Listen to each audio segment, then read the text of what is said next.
100 साल पहले मुझे तुमसे प्यार था, मुझे तुमसे प्यार था, आज भी है और कल भी रहेगा। मेरे साथ मनोहर डेंगवानी जी है और ख़ुद को बताते हैं कि देवानंद का सबसे बड़ा फ़ैन हूँ। मैं कैसे मान लूँ आप देवानंद के फ़ैन हैं? मैंने देवानंद की पहली फिल्म 1970 में प्रेम पुजारी देखी थी, जो कि अमरदीप टाकीज में रिलीज हुई थी। अच्छा। और उस फिल्म को देखने के बाद जो देवानंद कॉलर पहनते थे 2 बटन वाली, वह कॉलर उसका प्रूफ है। आज तक मैं यही कॉलर पहनते आ रहा हूँ। आज 52 साल हो चुके हैं इस कॉलर को पहनते हुए। यह कॉलर सिर्फ देवानंद और मैं ही पहनता हूँ, दूसरा कोई नहीं पहनता। अच्छा, और आपके पास एक खजाना है, ये बोलते हो आप। हाँ आपको मैं इनका खजाना दिखाता हूँ। क्या सच में कोई खजाना इन्होंने रखा है जी। जो इतना बड़ा दावा करते हैं मेरे सामने? सच में है ना खजाना? बहुत बड़ा खजाना है और हमारे बुजुर्गों की वो संपत्ति है जिसे आज तक हमने सहेज कर रखा हुआ है और आज तक उसको जिंदा रखा है। आप अच्छा। देखेंगे तो आपको खुद को यकीन नहीं होगा। खजाना को कैसे जिंदा रखते हैं? यह खजाना वो कोई धन दौलत का खजाना नहीं है, यह संगीत का खजाना है। अच्छा। जो संगीत की एक अमूल्य धरोहर है। अच्छा, चलिए दिखाइए, आपको खजाना देखते हैं। आइए। चलिए इनके साथ जाते हैं और इनका खजाना क्या है वो भी आपको दिखाते हैं। क्योंकि ये देवानंद के बहुत बड़े फैन कहते हैं अपने आप को और दावा भी करते हैं। अच्छा, ये है आपका खजाना? ये खजाना है। अच्छा। और इसके अलावा देवानंद का सबसे पहले आपका ये फोटो लगा हुआ, जो 1970 का फोटो है इनका। देवानंद जी का? जी हाँ। देवानंद क्यों पसंद है आपको इतना? ये मुझे बचपन से उनसे लगा हो गया था। उनकी मैंने 3 फिल्में देखी थी, जो उन तीनों फिल्मों में मैं अपने आप को करीब पाता हूँ, उनके बहुत करीब पाता हूँ। जिनमें से एक अमरदीप थी 1965 की, और दूसरी असली नकली फिल्म, और तीसरी थी काला बाजार।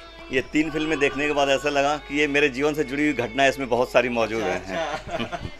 ये मनोहर जी, ये बताइए आपके पास कितने रेडियो हैं और क्या ये आज के रेडियो के पुराने हैं?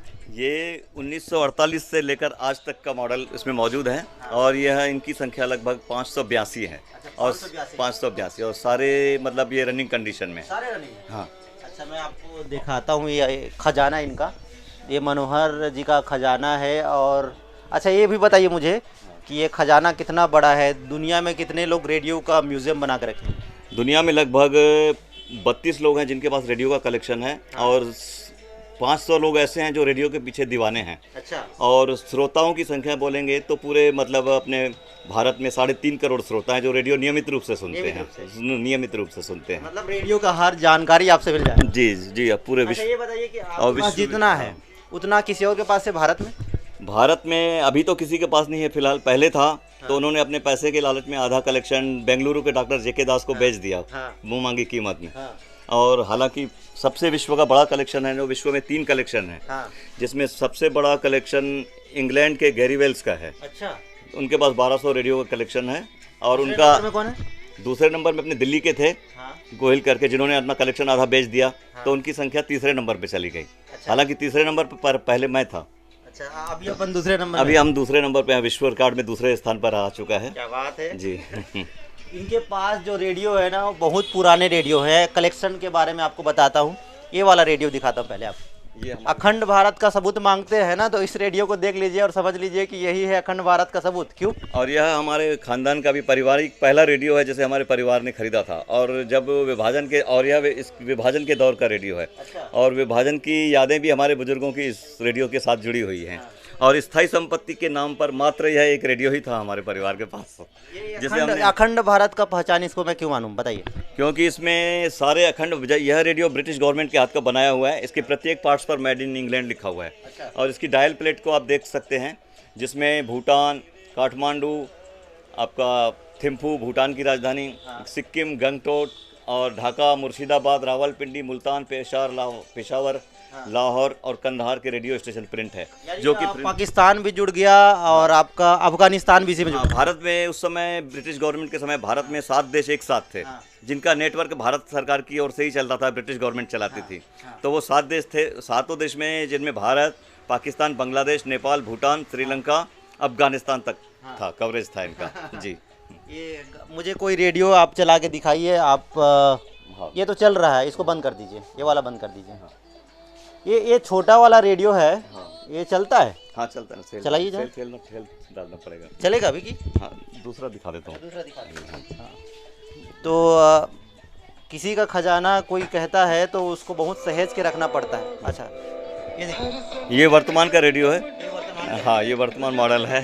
और यह भी हर जगह नहीं मिलता, एकमात्र शॉप है जो सिर्फ रेडियो ही बेचते हैं करके। तो उनके यहाँ भी एक रोचक वाकया मिला। एक दिन मैं उनके यहाँ रेडियो खरीदने पहुँचा। बंद कर दीजिए साहब, नहीं तो अपने कॉपीराइट लग जाएगा, दिक्कत हो जाएगा। तो तो इनके यहाँ मैं एक दिन रेडियो खरीदने गया, तो उन्होंने कहा रेडियो तो नहीं है। मैं बोला कैसी बात कर रहे हैं आप, इकलौते रेडियो विक्रेता हैं पूरे छत्तीसगढ़ के, एकमात्र विक्रेता हैं।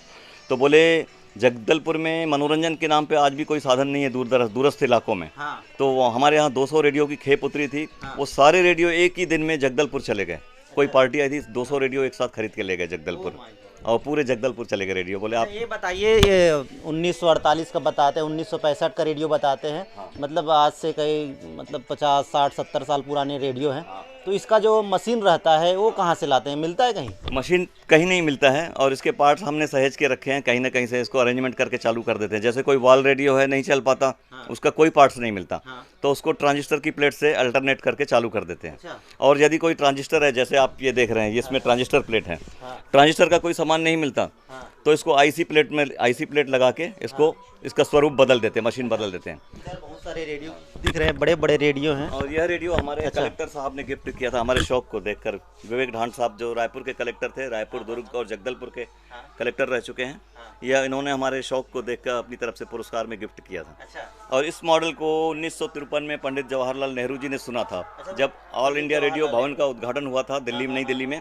तब वो स्टूडियो के उद्घाटन के अवसर पर पंडित नेहरू जी ने इसी को सुना था, जो कि भारत के प्रथम प्रधानमंत्री थे। रेडियो में तो हमने गाना सुन लिया। मैं अब चाहता हूँ कि आप देवानंद का गाना सुनाएंगे, तभी मैं मानूंगा कि आप देवानंद के सबसे बड़े फैन हैं। उसके लिए फिर माइक चला देता। इसी में आपको गाना है। अब इधर इधर इधर इधर आ जाइए, इधर आ जाइए, इधर बाहर बाहर सुनेंगे आप। नहीं, यही सुन, यही सुनेंगे। हाँ ठीक है।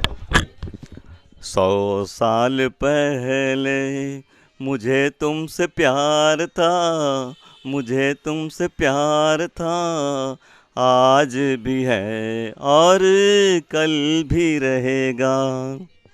तो सच में ये देवानंद के सबसे बड़े फैन माने जाएंगे, क्योंकि देवानंद की सारी इन्होंने फिल्में देखी है। उसके बाद रेडियो के कलेक्शन जो इन्होंने रखा है वो भारत में पहले नंबर में। भारत में किसी और ने इतना रेडियो सहेज के नहीं रखा है, और जितना रेडियो इनके पास है सारे रनिंग कंडीशन में है, यानी कि सारे रेडियो चलते हैं। रायपुर से वीपी न्यूज़ के लिए रवि मेरी।